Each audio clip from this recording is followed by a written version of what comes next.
जी बिल्कुल। इस वक्त जो करतारपुर कॉरिडोर की जो ओपनिंग है वो इख्तितामी मराहल पे पहुंच चुकी है और इस वक्त जो जत्थे है वो वापस अपने अपने जो बैरून ममालिक से आए हैं वो वहाँ से पे वापस जाना शुरू हो गए हैं। हम देख रहे हैं कि आज भी जेहलम में एक इंग्लैंड से जत्था आया हुआ है और हम उनसे बात करते हैं और उनसे पूछते हैं कि हुकूमत पाकिस्तान ने जो सिखिज़म के लिए कंट्रीब्यूशन की है उसके हवाले से वो उनके क्या तासरात हैं। और पहली दफ़ा जेहलम में इतने तादाद में तकरीबन 72 साल के बाद सिख यात्री अपनी इस मुक़द्दस तरीन जगह पे आ सके हैं। तो हम इनसे गुफ्तगू करते हैं और इनसे पूछते हैं कि इनके क्या तासरात है।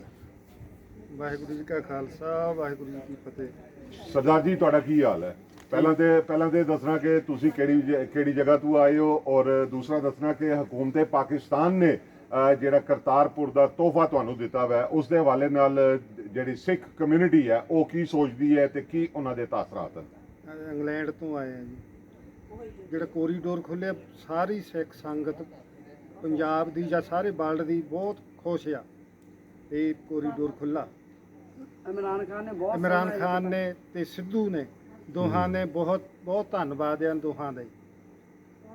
ਮੈਂ ਤੁਹਾਡੇ ਕੋਲ ਇੱਥੇ ਪੁੱਛਾਂਗਾ ਕਿ ਪਹਿਲਾਂ ਤੁਹਾਨੂੰ ਮੁxtਲਿਫ ਜਗ੍ਹਾ ਤੇ ਸਿੱਖਾਂ ਨੂੰ ਜਾਣੇ ਦੀ ਇਜਾਜ਼ਤ ਨਹੀਂ ਸੀ ਹੁੰਦੀ। ਅੱਜ ਤੁਸੀਂ ਜੇਹਲਮ ਦੇ ਵਿੱਚ ਵੀ ਆਏ ਹੋ, ਹੋਰ ਜਗ੍ਹਾ ਤੇ ਵੀ ਤੁਸੀਂ ਵਿਜ਼ਿਟ ਕਰ ਰਹੇ ਹੋ। ਤੁਸੀਂ ਆਪਣੀਆਂ ਜਿਹੜੀਆਂ ਗੁਰਦੁਆਰੇ ਮੁxtਲਿਫ ਜਗ੍ਹਾ ਤੇ ਜਾ ਕੇ ਤੁਹਾਡੀਆਂ ਅੰਦਰ ਦੀਆਂ ਕੀ ਫੀਲਿੰਗ ਕੀ ਸਾਡੇ ਨਾਲ ਸ਼ੇਅਰ ਕਰੋਗੇ?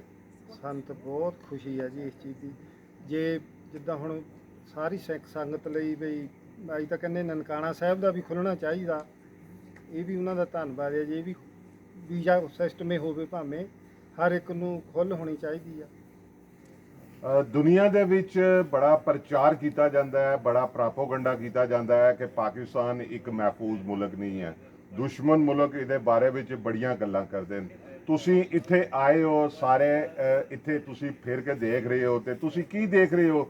ਤੁਹਾਨੂੰ ਇੱਥੇ ਦਾ ਮਾਹੌਲ ਕਿਸ ਤਰ੍ਹਾਂ ਦਾ ਲੱਗਾ? ਬੁਨੜੇ ਪੰਜਾਬ ਦਾ ਪਿਆਰ ਤੁਹਾਨੂੰ ਕਿਹੋ ਜਿਹਾ ਮਿਲਿਆ? ਸਾਨੂੰ ਤਾਂ ਕੋਈ ਖਤਰੇ ਵਾਲੀ ਗੱਲ ਨਹੀਂ ਲੱਭੀ।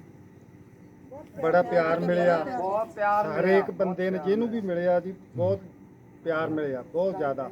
ਭੈਣ ਭਰਾਵਾਂ ਵਾਂਗ ਤੁਸੀਂ ਅੱਗੇ ਆ ਜਾਓ, ਅੱਗੇ ਭੈਣ ਜੀ ਆ ਜਾਓ, ਤੁਸੀਂ ਦੱਸੋ। ਪਹਿਲਾਂ ਤੇ ਤੁਸੀਂ ਆਪਣਾ ਨਾਂ ਦੱਸੋਗੇ ਔਰ ਦੱਸੋਗੇ ਕਿ ਕਿਹੜੀ ਜਗ੍ਹਾ ਤੋਂ ਆਏ ਹੋ ਤੇ ਤੁਹਾਨੂੰ ਇੱਥੇ ਆ ਕੇ ਕਿਹਦਾ ਲੱਗਾ ਜੀ? ਸਾਡਾ ਨਾਮ ਦਰਸ਼ਨ ਕੌਰ ਜੌਲ ਹੈ ਜੀ। ਅਸੀਂ ਬਰਮਿੰਘਮ ਤੋਂ ਯੂਕੇ ਤੋਂ ਆਏ ਹਾਂ ਤੇ ਜੋ ਪਹਿਲਾਂ ਆਪਾਂ ਸੋਚਿਆ ਸੀਗਾ ਵੀ ਡਰ ਜਿਹਾ ਪਾਇਆ ਹੁੰਦਾ ਸੀਗਾ, ਇੱਥੇ ਆ ਕੇ ਸਾਨੂੰ ਬਿਲਕੁਲ ਬਹੁਤ ਅੱਛਾ ਲੱਗਾ। ਜਦੋਂ ਅਸੀਂ ਗੁਰੂ ਘਰਾਂ ਦੇ ਵਿੱਚ ਵੀ ਜਾਂਦੇ ਸਾਨੂੰ ਆਪਣਾ ਬਹੁਤ ਆਪਣਾ ਤੇ ਖੁਸ਼ੀ ਹੁੰਦੀ, ਬਹੁਤ ਲਿਬਰੇਟਡ ਅਸੀਂ ਫੀਲ ਕਰਦੇ ਹਾਂ। ਜਦੋਂ ਅਸੀਂ ਦੇਖਦੇ ਹਾਂ ਪਸ਼ਾਵਰ ਤੋਂ ਸੰਗਤ ਆਉਂਦੀ ਹੈ, ਸਿੰਧ ਤੋਂ ਆਉਂਦੀ ਹੈ, ਕਰਾਚੀ ਤੋਂ ਆਉਂਦੀ ਹੈ, ਸਾਰੇ ਸਿੱਖ ਇਕੱਠੇ ਹੋ ਬਹਿ ਕੇ ਜਦੋਂ ਖਾਂਦੇ ਹਾਂ ਛਕਦੇ ਹਾਂ ਸਾਨੂੰ ਉਹੀ ਯਾਦ ਆਉਂਦੀ ਹੈ ਜੋ ਪਹਿਲਾਂ 1947 ਤੋਂ ਪਹਿਲਾਂ ਹੁੰਦੀ ਸੀ, ਜੋ ਸਾਡੇ ਪੇਰੈਂਟਸ ਨੇ ਗ੍ਰੈਂਡ ਪੇਰੈਂਟਸ ਨੇ ਸਾਨੂੰ ਦੱਸਿਆ ਹੁੰਦਾ ਸੀ। ਅਸੀਂ ਇੱਕ ਥਾਲੀ ਦੇ ਵਿੱਚ ਖਾਂਦੇ ਸੀ ਬਹਿ ਕੇ, ਕਹਿੰਦੇ ਸੀ ਕੁਛ ਨਹੀਂ ਹੋਣਾ। ਤਾਂ ਇੱਕਦਮ ਜਦੋਂ ਦੰਗੇ ਫਸਾਦ ਹੋਣੇ ਸ਼ੁਰੂ ਹੋ ਗਏ ਹੁਣ ਸਾਨੂੰ ਇੰਨਾ ਮਹਿਸੂਸ ਹੁੰਦਾ, ਇੰਨੇ ਭੈਣ ਭਰਾ ਅਸੀਂ ਲੱਗਦੇ ਇੱਕ ਦੂਜੇ ਨੂੰ। ਸਿਕਿਉਰਿਟੀ ਵਾਲੇ ਆ ਜੋ ਸਾਨੂੰ ਪ੍ਰੋਟੈਕਸ਼ਨ ਤੇ ਮਿਲੀ ਹੋਈ ਆ। ਤਾਂ ਅਸੀਂ ਸੋਚਦੇ ਹਾਂ ਸਾਨੂੰ ਕਿਸੇ ਹੋਰ ਮੁਲਕ ਦੇ ਵਿੱਚ ਹੋ ਸਕਦਾ ਸਾਨੂੰ ਨਾ ਮਿਲਦੀ। ਸਾਨੂੰ ਬਹੁਤ ਫਖਰ ਮਹਿਸੂਸ ਹੁੰਦਾ ਹੈ ਜਦੋਂ ਹੁਣ ਇੱਕ ਗੱਡੀ ਤੋਂ ਦੂਜੀ ਮੂਵ ਹੁੰਦੀ ਹੈ ਤਾਂ ਸਾਨੂੰ ਵਾਹ ਕਰਦੇ ਦੋ ਅਸੀਂ ਚਾਹੁੰਦੇ ਉਹਨਾਂ ਦੇ ਨਾਲ ਅਸੀਂ ਫੂਡ ਜੋ ਖਾਂਦੇ ਹਾਂ, ਫਰੂਟ ਖਾਂਦੇ ਹਾਂ, ਸ਼ੇਅਰ ਕਰੀਏ।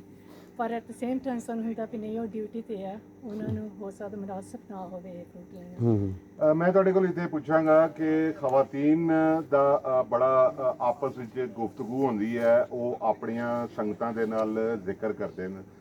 ਤੁਸੀਂ ਨੇ ਵੀ ਸੁਣਿਆ ਹੋਏਗਾ ਇੱਥੇ ਆਣੇ ਤੋਂ ਪਹਿਲਾਂ, ਤੁਹਾਨੂੰ ਵੀ ਬੜਾ ਮਹਿਸੂਸ ਹੋਇਆ ਹੈਗਾ ਕਿ ਇੱਥੇ ਦੇ ਹਾਲਾਤ ਠੀਕ ਨਹੀਂ ਹੈ। ਮੈਂ ਤੁਹਾਡੇ ਕੋਲ ਇੱਥੇ ਇਹ ਪੁੱਛਾਂਗਾ ਕਿ ਤੁਸੀਂ 9 ਤਾਰੀਖ ਦੇ ਇੱਥੇ ਆਏ ਹੋਏ ਹੋ, ਮੁxtਲਿਫ ਸ਼ਹਿਰਾਂ ਦੇ ਵਿੱਚ ਤੁਸੀਂ ਜਾ ਰਹੇ ਹੋ, ਤੁਹਾਨੂੰ ਇੱਥੇ ਗਰਾਊਂਡ ਦੇ ਉੱਪਰ ਰਿਐਲਿਟੀ ਦੇ ਵਿੱਚ ਕੀ ਲੱਗਾ? ਉਹ ਤਾਂ ਜੀ ਜਿੱਦਾਂ ਅਸੀਂ ਪਹਿਲਾਂ ਹੀ ਵਰਣਨ ਕੀਤਾ ਵੀ ਪੋਲੀਟਿਕਸ ਥੋੜ੍ਹਾ ਕਿ ਜ਼ਿਆਦਾ ਐਗਜ਼ੈਜਰੇਟ ਕਰ ਦਿੰਦੇ ਆ। ਜਦੋਂ ਉੱਥੋਂ ਜਾਣ ਤੋਂ ਪਹਿਲਾਂ ਹੁੰਦਾ ਇਸ ਟਾਊਨ ਦੇ ਵਿੱਚ ਨਹੀਂਗਾ ਇਹ ਮਾਹੌਲ ਚੰਗਾ ਹੈਗਾ, ਉੱਥੇ ਲੇਡੀਜ਼ ਨਹੀਂ ਵਾ ਸਕਦੇ, ਆ ਨਹੀਂ ਹੋ ਸਕਦੇ। ਤਾਂ ਇੱਥੇ ਸਾਨੂੰ ਹੁੰਦਾ ਜਦੋਂ ਅਸੀਂ ਗਲੀਆਂ ਦੇ ਵਿੱਚ ਵੀ ਤੁਰਦੇ ਫਿਰਦੇ ਹਾਂ ਉੱਥੇ ਆਪਣਾ ਲਾਹੌਰ ਤਾਂ ਚਲੋ ਅਸੀਂ ਇਕੱਲੇ ਬਾਹਰ ਨਹੀਂ ਗਏ, ਜਦੋਂ ਆਪਾਂ ਨਨਕਾਣਾ ਸਾਹਿਬ ਗਏ ਆਪਣਾ ਉੱਥੇ ਇਕੱਲੇ ਤੁਰੇ ਫਿਰਦੇ ਹਾਂ। ਸਾਨੂੰ ਬਿਲਕੁਲ ਕੋਈ ਵੀ ਮਹਿਸੂਸ ਨਹੀਂ ਹੁੰਦਾ, ਸਾਨੂੰ ਇੱਦਾਂ ਲੱਗਦਾ ਕਿ ਸਾਡੇ ਇਹ ਮੁਸਲਿਮ ਵੀਰ ਹੈਗੇ ਆ, ਸਾਡੇ ਤਾਂ ਬਹੁਤ ਸੋਹਣਾ ਮਾਹੌਲ ਹੈਗਾ ਆ। ਲੇਡੀਜ਼ ਵੀ ਜਿੱਦਾਂ ਹੁੰਦੀਆਂ ਥੋੜ੍ਹਾ ਵਕਤ ਹੁੰਦਾ, ਉਹ ਥੋੜ੍ਹਾ ਸਮੋਲ ਹੈਂਡਫੁਲ ਹੁੰਦੇ ਆ, ਜਿਹੜੀਆਂ ਨੇ ਸਾਰਾ ਜਿੱਦਾਂ ਮਾਹੌਲ ਖਰਾਬ ਕਰਨਾ ਹੁੰਦਾ ਆ। ਉਹ ਤੁਸੀਂ ਇਹ ਨੇਸ਼ਨ ਇੱਕ ਦਾ ਨਿਗਾ ਹੁੰਦਾ, ਉਹ ਤੁਸੀਂ ਇੱਕ ਫੈਮਿਲੀ ਦੇ ਵਿੱਚ ਵੀ ਲਾ ਲਓ, ਜੇ 5 ਸਿਬਲਿੰਗਸ ਆ, 5 ਭਰਾ ਭੈਣ ਆ, 5 ਉਂਗਲਾਂ ਇੱਕ ਤਰ੍ਹਾਂ ਦੀ ਨਿਗਾ ਹੁੰਦੀਆਂ ਹੈ ਨਾ, ਉਹ ਆਪੋ ਆਪਣੇ ਖਿਲਾਫ ਆਪਣੇ ਵੱਖ ਵੱਖ ਤਰ੍ਹਾਂ ਦੇ ਖਿਆਲ होते हैं ना। जी जी बिल्कुल, आपने देखा कि इस वक्त जो संगतें हैं वो मुख्तलिफ ममालिक से आई हुई वो जेहलम का विज़िट कर रही हैं और अपने इख्तितामी मराहल में हुकूमत की ये काविश जेहलम की हद तक बड़ा नज़र आया कि जहाँ पे 200-300 लोग विजिटर आते थे, वो इस वक्त हज़ारों की तादाद में जेहलम में आना शुरू हो गए हैं। जी मैं क्या सी